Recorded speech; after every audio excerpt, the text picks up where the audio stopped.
Monde numérique.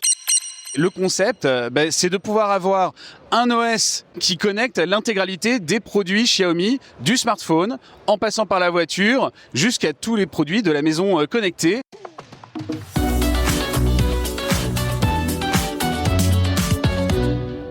Bonjour Guillaume Berlemont. Bonjour Jérôme.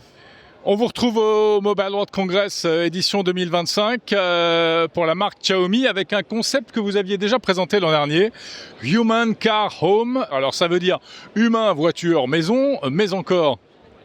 Ouais, alors déjà, c'est une bonne base, effectivement, ça veut bien dire ça. Alors oui, l'année dernière, ça avait été présenté comme vision stratégique de Xiaomi pour les années à venir. Et ça s'est matérialisé une première fois d'ailleurs à Paris en juillet l'année dernière.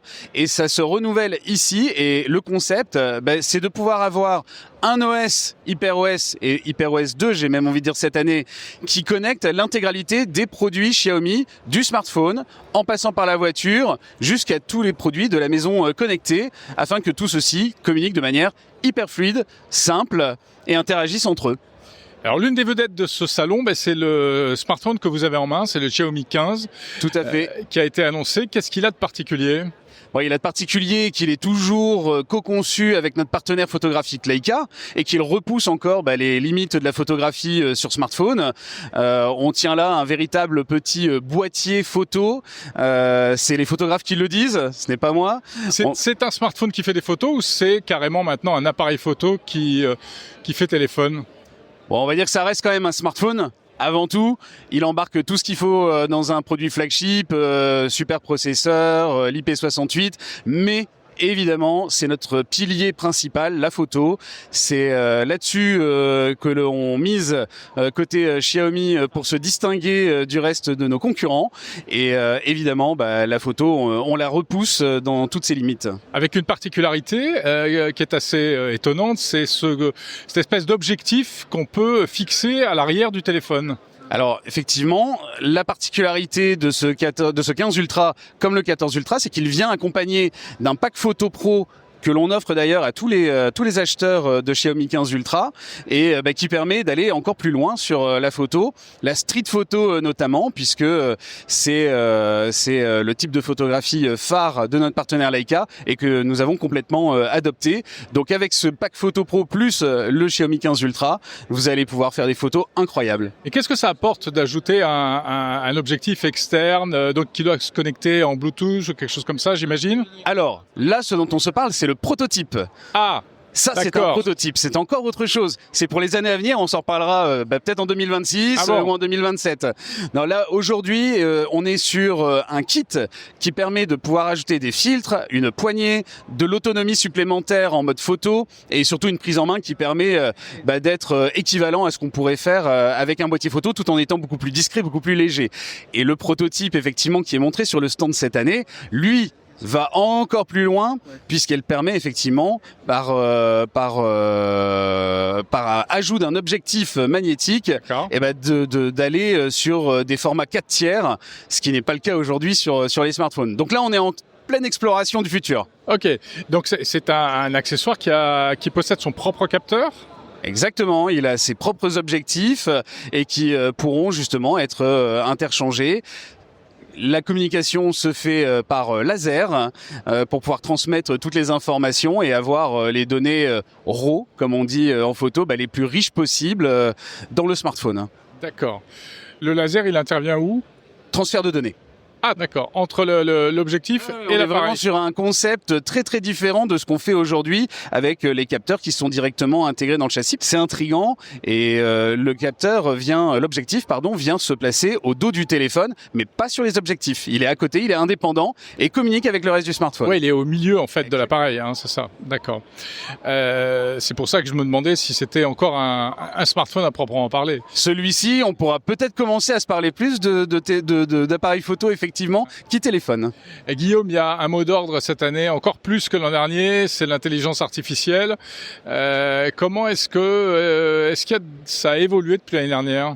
Bien sûr, beaucoup, puisque l'année dernière, à la même époque, on n'avait pas vraiment de fonction d'intelligence artificielle, quelques fonctions de retouche photo, certes, mais depuis le mois de septembre et encore plus là maintenant avec le lancement des Xiaomi 15 qui sont accompagnés d'HyperOS 2, notre OS maison, nous lançons Xiaomi Hyper AI avec l'intégralité des fonctions AI qu'on peut retrouver sur les produits haut de gamme, en partenariat avec Google, que ce soit pour Gemini, entouré pour chercher, ainsi que toutes les fonctions de Xiaomi, qui, elle, concerne la traduction, la transcription, le résumé de texte, tout ce qui va venir aussi autour de l'amélioration de la photo, bien évidemment, et tout ceci tourne en partenariat sur le cloud de Google.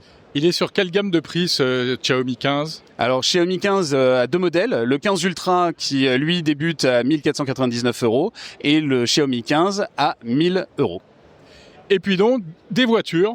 Ça, c'est quand même la grosse surprise depuis l'année dernière. Vous aviez dévoilé la SU7, cette fois-ci 2 véhicules sur votre stand. Donc la bleue de l'an dernier et une magnifique jaune, c'est la SU7 Ultra, c'est ça ? Exactement, qui vient d'être annoncée en Chine il y a quelques jours. Alors, c'est toujours pour le marché chinois uniquement à ce stade, mais aujourd'hui elle sert vraiment à démontrer toute la cohérence de cet univers et cette vision Human Car Home, puisque elle se connecte à sa maison et à son smartphone, avec l'utilisateur au centre de tout ça, à qui on va essayer de donner le plus de liberté possible, le moins de contraintes possible, grâce à la technologie embarquée dans tous ces produits, et surtout elle préfigure ce que nous devrions retrouver en Europe d'ici quelques années. Est-ce qu'elle pourrait sortir en Europe, cette voiture ? Ce sont dans les plans. Ouais. Lei Jun, donc fondateur de Xiaomi, a bien indiqué que le but c'était d'ici 10 à 15 ans d'être dans le top 5 des constructeurs mondiaux en ce qui concerne les voitures. Et pour ça, il faudra évidemment sortir de Chine. Donc tout le monde y travaille. En tout cas, en Chine, vous avez déjà maintenant plus d'1 an de recul. Qu'est-ce que vous avez tiré comme expérience de la commercialisation de ce véhicule ? Bien, déjà, ce qu'on en a retiré, c'est des performances de vente qui ont dépassé les attentes. À l'origine, il était plutôt écrit dans le plan de vendre 80 000 voitures. À aujourd'hui, donc même pas 12 mois après, ils en ont vendu plus de 165 000. Donc les compteurs ont été explosés et ça préfigure que de bonnes choses. La SU7 Ultra qui est là, annoncée il y a 3 jours en Chine, avait un objectif de vente de 10 000, il y a déjà 20 000 précommandes. Donc ça se passe plutôt pas mal. Plutôt bien. Ouais, ils sont contents. Qu'est-ce que ça change d'avoir une voiture fabriquée par un constructeur de smartphone au départ ? La philosophie n'est pas la même, des fonctionnalités particulières ? Alors oui. Philosophie qui change, puisque une approche qui n'est pas celle d'un constructeur auto traditionnel. Si je dois donner un exemple, par exemple, c'est quand on achète une voiture de marque, on va dire classique. Bon, on a un bon de commande et on sait quelle version on a acheté et on peut plus la modifier après. Une des choses que Xiaomi imagine et apporte, c'est le fait de pouvoir prendre une configuration de voiture qui n'est pas par exemple d'option de bouton physique, où on se dit on va partir sur de l'intégralité tactile, et puis quand même, si jamais on change d'avis au bout de quelques semaines, quelques mois, on peut retourner dans un Xiaomi Store, en Chine, toujours bien sûr, et acheter des accessoires complémentaires, mais qui viennent se clipser comme si ils étaient sortis d'usine. C'est pas juste un petit gadget qu'on rajoute en plus. Ça change la configuration et on peut ajouter donc des boutons physiques à sa voiture. Et ça, c'est juste un petit exemple, mais c'est pour vraiment montrer la philosophie qui est celle de Xiaomi, qui est de se dire, ok, l'utilisateur, il a le droit de changer d'avis en fonction du moment, de ce qu'il a pu tester, expérimenter, et rajouter des compléments, ce qu'on peut pas faire sur une voiture traditionnelle. Et en matière d'intelligence artificielle, est-ce qu'il y a des fonctionnalités particulières ?